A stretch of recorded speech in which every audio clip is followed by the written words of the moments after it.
Hey there. Okay, so in this video we're going to continue on in the next steps.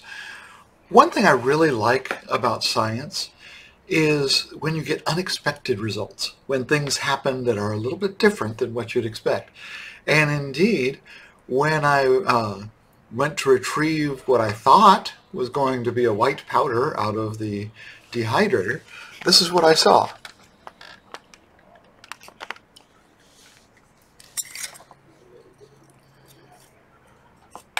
Come on, focus, focus, focus, focus. Come on, focus, focus, focus. Okay. I saw this in the dehydrator, and it is like a caramel, ooey gooey, sticky thing. It's like the sugar moved into caramel. It was a little too hot or a little for too long or whatever, and so I ended up with this very hard, very sticky substance. So I'm going to have to work on this. And figure it out. I've got to figure out what I want to do with it and how I can best use it. I'll put this in the cups and put it in the microwave and see what happens. But it may be a little interesting. In the meantime, because I had the issue with the bubbling, and it looks like I have more bubbles in there. See if you can see them nicely. There we go. And now you can see the bubbles really nicely. I have more bubbles in there. And I really want that non-oxygen gas. So what I did is I did take and I made some, just some normal powdered version. And I'll put that in the blender and then in the coffee grinder, as that were. And then I will put it into the cup and into the microwave. So I'll get back to you in just a second. Okay, so here's an update. I don't think I can use this. It is too hard to get out of the jar. It is too hard in there. Maybe if I heated the jar back up and I could do it while it was warm, but I don't think I can use that. Fortunately, I have this other one, and so I can continue on with the thing. But I have to say, I don't recommend this technique. Now, maybe I could use this if I had put the dehydrator on a lower temperature. Maybe the temperature was too high, but wow, I'm glad I have the powder, and we'll proceed on with this in the microwave. I don't think I'm even going to microwave this because that's going to be too hard to get rid of. I may have to discard these little glass things because the glass bowls, because this is just ridiculous in terms of getting out. Be right back after I microwave the powder. More small surprises. I separated the powder into two batches. Should have been about 12 grams in each one. It turned out to be 11.42 or so. Lost a little bit in the mixing. And then it's taken me a couple days to get to this. And it's interesting because apparently this powder really likes water. And so here's what we have in these two mixtures. See if I can get it to focus in on one of them. It's got a little, it is absorbed. It started out as just a white powder, and it's apparently absorbed some water, and gotten to be a little bit, it even moves a little bit. So it's obviously absorbed some water. Shouldn't be a problem. That should come off immediately with the microwave. So I'm going to go on ahead and cook it now. And I'll let you know what happens.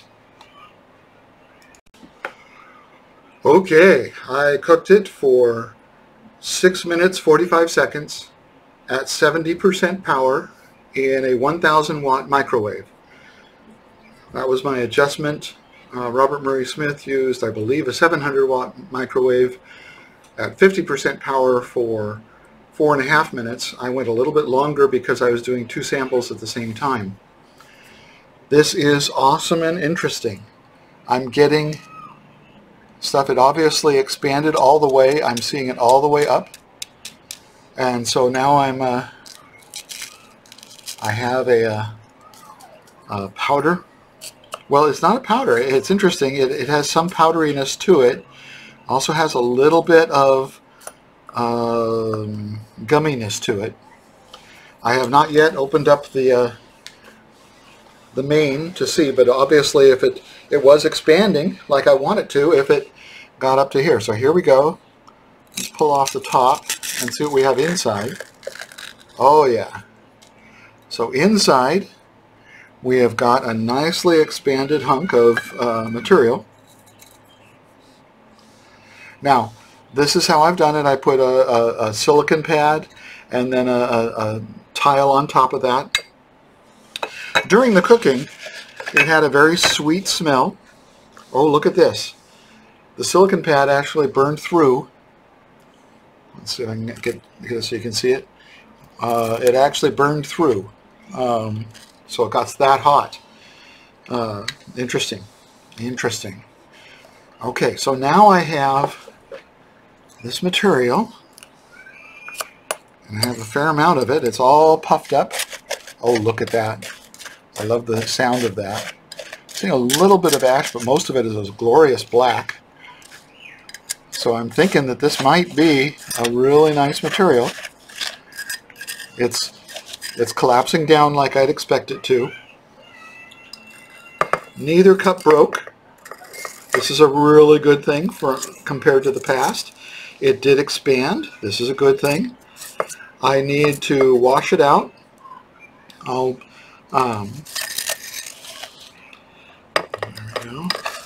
I will wash it out, and then I will I will first take this. I will then grind it down into more of a powder. I don't know if I'm going to use, I think I might just use the mortar pestle because I might not use the grinder for this. Because I'm not getting a lot of sticky, but some of the things are a little bit sticky. Mortar pestle would handle that better. And then I'll put it in a coffee maker and remove the, in particular, it will remove the zinc chloride. Interesting feel. Now this feels more like almost a foam feeling to it. It's not a powder. It's more like almost a foam rubber type feeling. Isn't that interesting? So, very interesting, and I'm going to be really interested to see what happens when I rinse it out.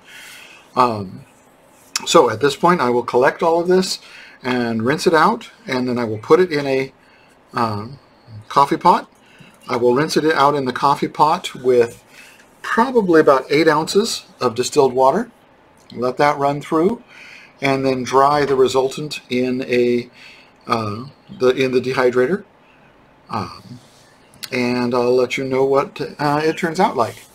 So, progress. We have a beautiful black powder here.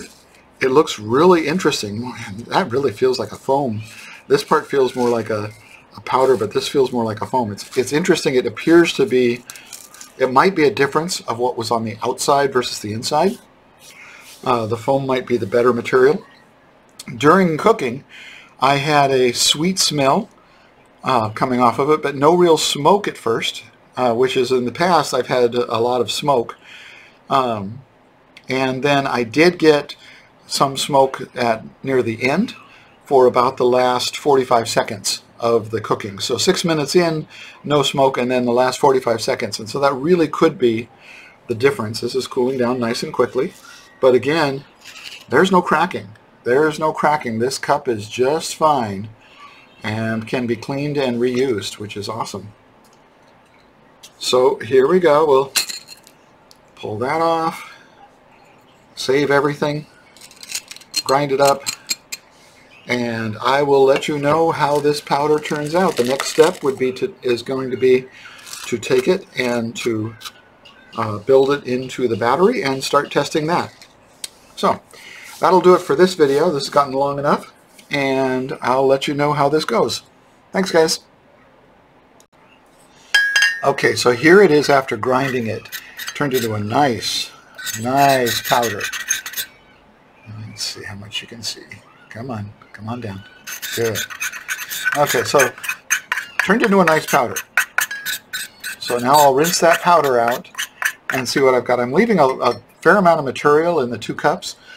Interestingly, the 2 cups had the same mixture in it. This cup seemed to expand more than this cup, but both of them blew their top, so they're both doing fine. And we'll see. But this is looking really good. I'm very pleased. I got a nice fine powder here, so I can rinse that out like coffee grounds, if you will, and then dry it and see what happens. Okay, now see you next time.